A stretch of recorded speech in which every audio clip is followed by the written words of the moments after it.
ನಮಸ್ಕಾರ ಎಲ್ಲರಿಗೂ welcome to my channel. ಇವತ್ತು ಮನೇಲಿ ಚಟ್ನಿ ಪುಡಿ ಯಾವ ತರ ಮಾಡೋಣ ಅಂತ ನೋಡೋಣ. ಬೆಳಗ್ಗೆ ಮೆಣಸಿನಕಾಯಿ, ಗುಂಟೂರು ಮೆಣಸಿನಕಾಯಿ, ಹುಣಸೆ ಹಣ್ಣು ಮತ್ತೆ ಬೆಲ್ಲ ಮತ್ತೆ ಜೀರಿಗೆ, ಮೆಣಸು, ಸ್ವಲ್ಪ ಎಳ್ಳು ತಗೊಂಡಿದ್ದೀನಿ. ಎಳ್ಳು, ಬಿಳಿ ಎಳ್ಳು, ಮತ್ತೆ ಕೊಬ್ಬರಿ, ಹಸಿ ಕೊಬ್ಬರಿ, ಮತ್ತೆ ಕರ್ಬೇವಿನ ಸೊಪ್ಪು, ಮತ್ತೆ ಕಡಲೆ ಬೀಜ, ಮತ್ತೆ ಬೆಳ್ಳುಳ್ಳಿ ಎಲ್ಲದನ್ನು ತಗೊಂಡಿದ್ದೀನಿ. ಮತ್ತೆ ಕಡಲೆ ಬೀಜನ ಕ್ಲೀನ್ ಆಗಿ ಫ್ರೈ ಮಾಡ್ಕೊಬೇಕು.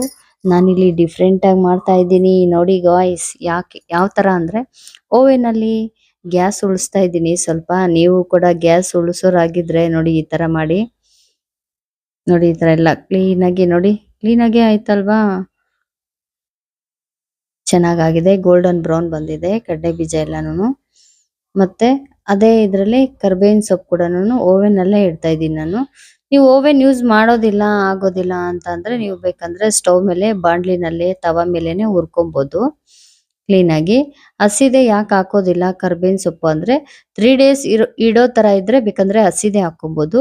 ನಾವಿಲ್ಲಿ ಒಂದ್ ವಾರ 15 ದಿವಸಕ್ಕೆ ಇಟ್ಕೊಳ್ತೀವಿ ಚಟ್ನಿ ಪುಡಿನ. ಹಾಗಾಗಿ ನಾನು ಫ್ರೈ ಮಾಡ್ತಾ ಇದ್ದೀನಿ, ಹಸಿದೆ ಹಾಕ್ತಾ ಇಲ್ಲ. ಕರ್ಬೇವಿನ ಸೊಪ್ಪು ಹಸಿದೆ ಹಾಕೋದ್ರಿಂದ ಇನ್ನೂ ಚೆನ್ನಾಗಿರುತ್ತೆ. ಮತ್ತೆ ಕೊಬ್ಬರಿ ಮತ್ತೆ ಬೆಳ್ಳುಳ್ಳಿ ಎರಡನ್ನೂ ಕೂಡ ಮತ್ತೆ ಓವನ್ ಅಲ್ಲಿ ಇಡ್ತಾ ಇದ್ದೀನಿ ಬಿಸಿ ಆಗ್ಲಿ ಅಂತ. ಮತ್ತೆ ಒಣಮೆಣಸಿನಕಾಯಿ ಮಾತ್ರ ಸ್ಟವ್ ಮೇಲೆ ಹುರ್ಕೊಂಡಿದ್ದೀನಿ, ಫ್ರೈ ಮಾಡಿದ್ದೀನಿ. ಯಾಕಂದ್ರೆ ಅದು ಫುಲ್ ಘಾಟ್ ಅಲ್ವಾ ಹಾಗಾಗಿ. ಮತ್ತೆ ಇಲ್ಲಿ ಜೀರಿಗೆ, ಮೆಣಸು ಮತ್ತೆ ಬಿಳಿ ಎಳ್ಳನ್ನ ಮತ್ತೆ ಈ ಮೂರನ್ನು ಕೂಡ ತವ ಮೇಲೆನೆ ಫ್ರೈ ಮಾಡ್ಕೊಂತ ಇದ್ದೀನಿ. ಅದನ್ನು ಅಷ್ಟೇ ಗೋಲ್ಡನ್ ಬ್ರೌನ್ ಆಗ್ಬೇಕು ನೋಡಿ ಈ ತರ. ಆದ್ಮೇಲೆ ಅದನ್ನು ಒಂದು ಪ್ಲೇಟಿಗೆ ತಗೊಳ್ಳೋಣ. ಇದು ಇಷ್ಟುನು ಕ್ಲೀನ್ ಆಗಿ ಆರಬೇಕು, ಬಿಸಿನೇ ಹಾಕಿ ರುಬ್ಬಕ್ ಹೋಗ್ಬಿಡಿ, ಅದು ಅಂಟಾಗ್ಬಿಡುತ್ತೆ. ನೋಡಿ ಒಣಮೆಣಸಿನಕಾಯಿ ತಗೊಂಡಿದ್ದೀನಿ, ಅದನ್ನ ಗ್ರೈಂಡ್ ಮಾಡ್ಕೊಂಡಿದ್ದೀನಿ. ಮತ್ತೆ ಕಡಲೆ ಬೀಜ ಸಿಪ್ಪೆ ಎಲ್ಲ ತೆಗ್ದಿದ್ದೀನಿ, ಅದನ್ನು ಗ್ರೈಂಡ್ ಮಾಡ್ಕೊಂಡಿದ್ದೀನಿ. ಮತ್ತೆ ಕೊಬ್ಬರಿ, ಬೆಲ್ಲ ಇವಾಗ ಹಾಕೊಂತ ಇದ್ದೀನಿ ಬೆಳ್ಳುಳ್ಳಿ ಜೊತೆಗೆ.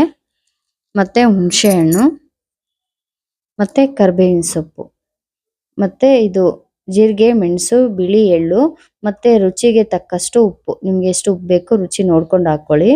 ಅದನ್ನು ಕೂಡ ಗ್ರೈಂಡ್ ಮಾಡ್ಕೊಂಡಿದ್ದೀನಿ. ಎಲ್ಲ ಆರಿದಾದ್ಮೇಲೆ ಮಿಕ್ಸಿಗೆ ಹಾಕೊಬೇಕು. ನೀವು ಮುಂಚೆನೆ ಮಿಕ್ಸಿಗೆ ಹಾಕೊಂಡ್ರೆ ಏನಾಗುತ್ತೆ ಅಂದ್ರೆ ನೋಡಿ ಈ ತರ ಪುಡಿ ಪೌಡರ್ ತರ ಬರೋದಿಲ್ಲ, ಚಟ್ನಿ ಪೌಡರ್ ಆಗೋದಿಲ್ಲ, ಚಟ್ನಿ ಆಗ್ಬಿಡುತ್ತೆ. ಈ ತರ ಒಂದು ಬಾಕ್ಸ್ಗೆ, ಪ್ಲಾಸ್ಟಿಕ್ ಬಾಕ್ಸ್ ಇದ್ರೆ ಪ್ಲಾಸ್ಟಿಕ್ ಬಾಕ್ಸು, ಇಲ್ಲ ಗಾಜಿನ ಬಾಕ್ಸ್ ಇದ್ರೆ ಗಾಜಿನ ಬಾಕ್ಸ್ಗೆ ಹಾಕಿ ಇಟ್ಕೊಳ್ಳಿ.